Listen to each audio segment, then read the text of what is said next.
we're going to add and subtract, and we are going to get a common denominator. But watch how I'm going to get the common denominator. You guys can probably do this in your head. What number do both 6 and 10 divide into?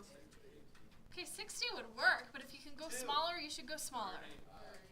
30. Let me show you how you would figure out 30. Okay, so you can do 5 over 3 times 2 and 6 over 5 times 2. How do we figure out 30 instead of 60? You could do 60 just by multiplying them together. But if you can do a smaller number, you want to do a smaller number by getting rid of common factors. So since they both have 2 in them, you only need to use one of the 2's. So then multiply those numbers together. 3 times 2 is 6 times 5 is 30. That gives you a smaller number that they both divide into. Okay? So we call that the least common multiple. Least common multiple, or sometimes we call it the least common denominator if we're working with fractions. The least common multiple of 6 and 10 is 30, not 60, because they both divide into 30. Okay, so we want to change our fractions so that they are over 30 instead of over 6 and 10. So if I need to turn a 6 into a 30, what do I need to multiply by? 5. So what I do is I multiply the top and the bottom of the fraction by 5. So 5 times 5 is 25, and 5 times 6 is 30. Now I need to turn the next fraction into 30 denominators. So what do I need to multiply by to turn 10 into 30? Multiply by 3. So 6 times 3 is 18, and 10 times 3 is 30. Now what do?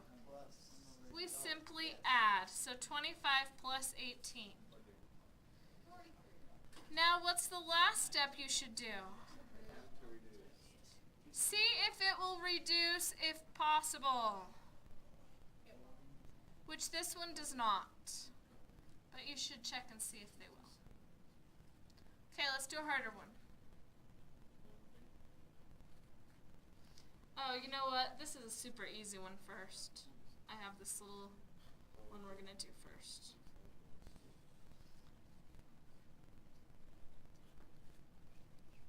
Okay, we have to have a common denominator. What do you notice? It already has a common denominator. Yay, so all we have to do is subtract. So we take the numerators and subtract them.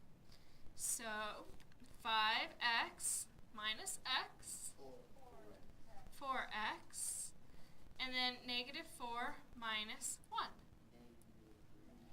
Negative 5. How many of you would have forgotten that you have to turn that positive into a negative? That's why I chose this problem, because that's a common error to forget that if you're subtracting this, you have to make them both negative when you do that. Okay. Over 3x plus 4, are there any common factors in those, do you think? Nope. You always reduce if you can, but we can't on that one. Number 9.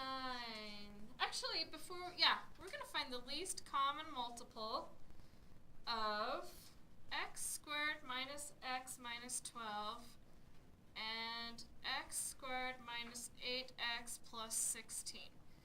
Least common multiple. That's what we did up here when we factored them and found that they both had a 2 in them, and we only needed one of the 2's. Only this time it's much more complicated. So what do we do first? Factor first. Boy, I'm getting the idea that factoring is really important today. Maybe we should have reviewed factoring first. No, hopefully we've hammered it enough. You're okay. Okay, so let's factor this. Factors of negative 12 that add up to negative 1. Good. Okay, now let's do this one. Factors of 16 that add up to negative 8.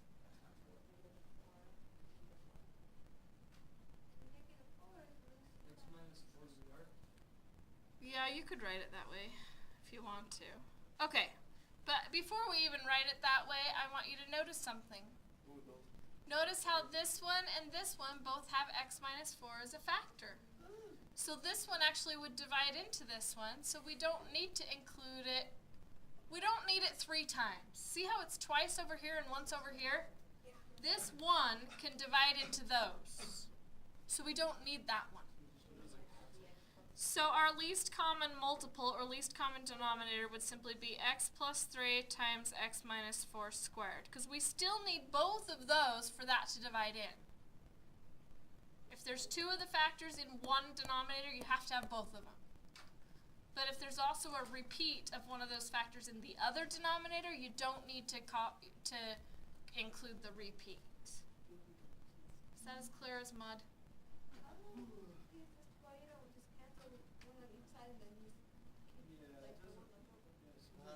You're not, because then it would, if you didn't keep the x minus 4 twice, then this will not divide into that. If I get rid of that squared, then this does not divide into this, and we have to have a denominator that this and this divide into. Okay, let's do now.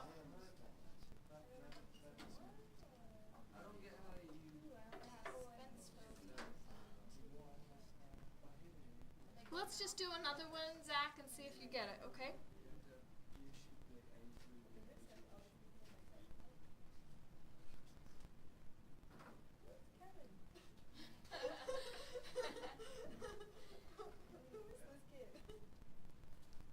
Okay, here's the problem we're going to do. This time, instead of just finding the least common multiple, we are actually doing the entire problem. So we have to find the least common multiple for the denominator. So the first thing we need to do is factor each of the denominators into individual factors. So what does this one factor into?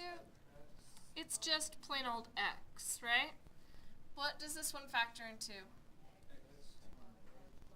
X times x plus 1. What does this one factor into? X squared times x plus 1.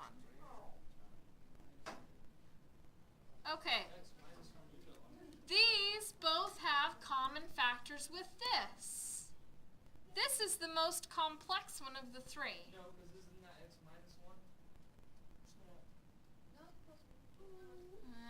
Yes, you're right. Unless I wrote the problem down wrong to begin with. Let me check the problem I chose and just make sure.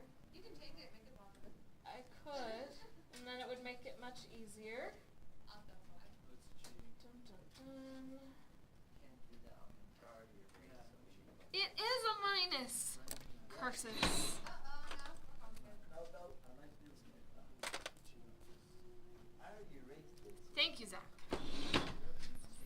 Okay, so does this have a common factor in here already? Can that x already divide into that x squared? Yeah. So we don't need to include this one. Okay, can that x divide into this thing already? Yeah. That x can divide into that x squared, so we don't need that x. Now this x plus 1, can this x plus 1 divide into this? No. So we need to include the x plus 1. So our least common multiple or least common denominator would be x squared times x plus 1 times x minus 1.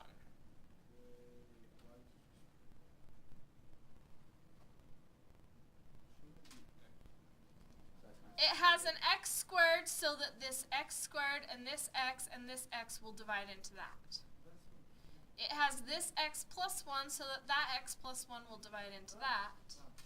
And it has this x minus 1 so that that x minus 1 will divide into that. It includes something for all of these.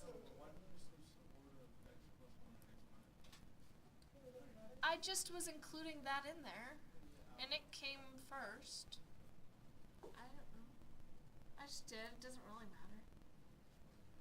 Okay, so if that's our least common denominator, we now need to go through and figure out what to multiply each of these fractions by to get that denominator. So we need to multiply this 1 by x times x plus 1 times x minus 1. And did we multiply that on the top and the bottom? Yes. Because we're trying to get that common denominator.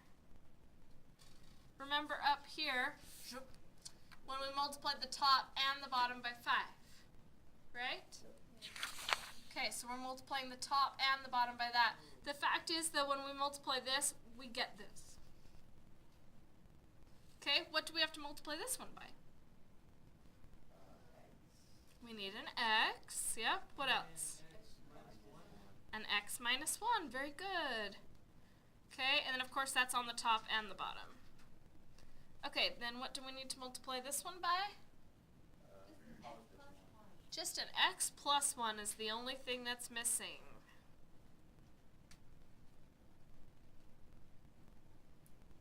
Alright, now let's write this thing out.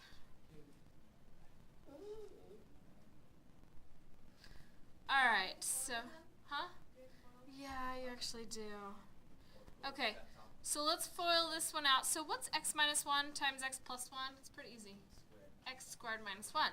So then we just have to multiply that by an x.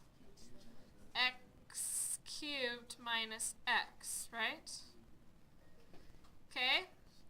Now we're subtracting. That makes this a teeny bit complicated. Multiply this out. X squared minus x, but we're subtracting it. So it'll be x squared plus x, because we're subtracting a negative, which makes it positive. Wait, hold on. What about the 2? Where are you getting all this? Yeah, where's the 2 go? Yeah. I forgot the 2. Oops.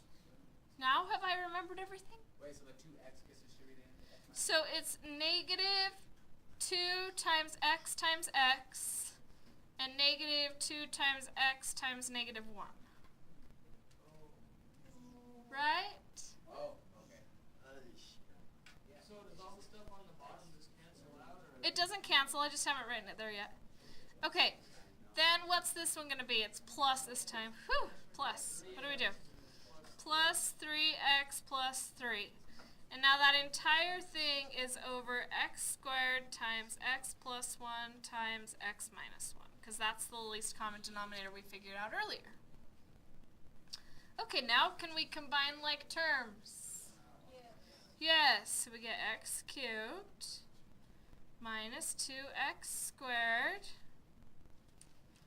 and we have 5x minus 1x, so 4x plus 3 over x squared times x plus 1 times x minus 1. Now what technically should we do here? Oh, we could write it that way, yeah. But before we FOIL this, what do we need to make sure of here? It's in the right order. Okay, in the right order. What else? We need to make sure it's not factorable. No, it's not. How can we quickly check? Put in the solve. Let's do, you don't even have to do that, but you could. X cubed minus 2x squared plus 4x plus 3. If this thing is factorable, then there will be x-intercepts at whole numbers, or, you know, rational numbers.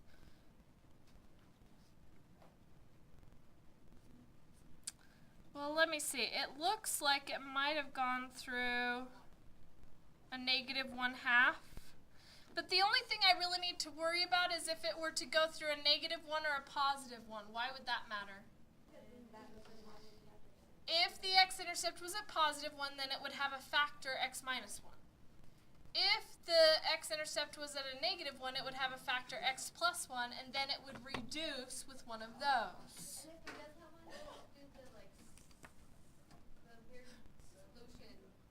You would need to do the synthetic division to find it, yeah. Okay, but guess what we just figured out from the graph? It's factorable. These numbers are not factors. Okay, so what we did here was we graphed to check for factors. And we discovered that we didn't get x plus 1 as a factor and we didn't get x minus 1 as a factor, so we're done. Or if we want to, someone suggested we could FOIL the denominator, which would make it x to the 4th minus x squared, I think, wouldn't it? What? What's wrong? What's wrong? Are you confused by something? What's the issue? What do you mean by check for fraction?